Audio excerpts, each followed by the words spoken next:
تاریخ میں جو بھی فرقے آئے ہیں ان فرقوں کو سمجھنے کے لیے میں نے ایک شعر بنایا ہے، اصول التفرق والخلاف خمسۃ، تفرقے اور اختلافات کی جو مائیں ہیں، یہ گندے گندے فرقوں کو جنم دینے والی مائیں ہیں، یہ 72 فرقوں کی یہ مائیں ہیں، یہ 5 ہیں۔ اصول التفرق والخلاف خمسۃ، خروج ورفض وارجاء وقدر وجهم۔ خوارج نکلے تاریخ میں، رافضہ نکلے، مرجئہ نکلے، خروج خوارج نکلے، رفض رافضہ نکلے، ارجاء مرجئہ نکلے، قدر قدریہ فرقہ نکلا، وجہم اور جہمیہ فرقہ نکلا۔ اللہ سبحانہ وتعالی حفاظت فرمائے ہماری۔ اور مختلف علماء کرام نے، جو شیخ امام شاطبی رحمۃ اللہ علیہ نے کہا البدعۃ طریقۃ فی الدین مخترعہ تضاہی الشریعہ یقصد بالسلوک علیہا ما یقصد بالطریقۃ الشرعیہ، یعنی من گھڑت شریعت اور وہ شریعت جو اللہ سبحانہ و تعالیٰ کی طرف سے نازل ہوئی، بدعتی من گھڑت شریعت کو صحیح شریعت کے مقابلے میں پیش کرتا ہے، اتنا بڑا گناہ ہوتا ہے بدعتی۔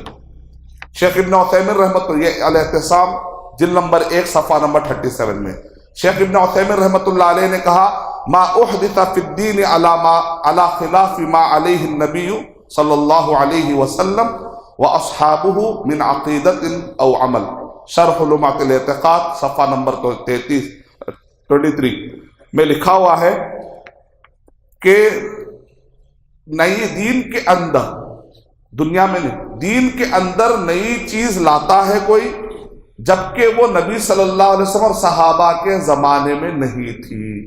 علماء کرام کہتے ہیں بدعت کے لیے سب سے بیسٹ ڈیفینیشن شیخ ابن عثیمین رحمۃ اللہ علیہ نے بتایا۔ شیخ صالح فوزان حفظہ اللہ کہتے ہیں دنیا میں تم اگر انوویشن کرتے ہو، نئی چیزیں لاتے ہو تو گناہ نہیں، لیکن دین کے اندر تم نئے چیزیں لاتے ہو تو یہ حرام ہے، کیونکہ دین کی اصل ہے رکنا جب تک کہ دلیل نہ آ جائے، اور دنیا کی اصل ہے چلنا جب تک کہ روکنے کی دلیل نہ آ جائے۔ اس کا اصول الگ، اس کا اصول الگ۔ اور شیخ صالح فوزان حفظہ اللہ کہتے ہیں بدعت عقیدے میں بھی ہوتی ہے، بدعت عبادات میں بھی ہوتی ہے۔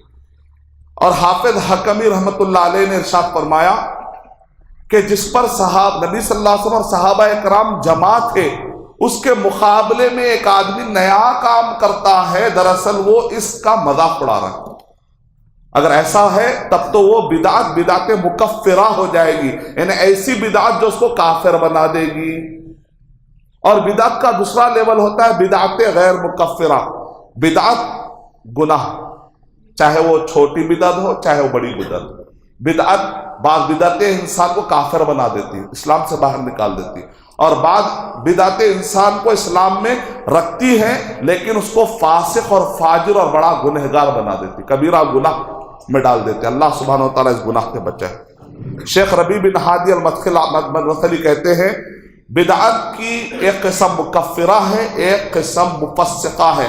آدمی یا تو کافر ہو جاتا ہے یا تو فاسق بن جاتا ہے۔ اللہ سبحانہ وتعالیٰ ہم کو اس گمراہی سے بچائے۔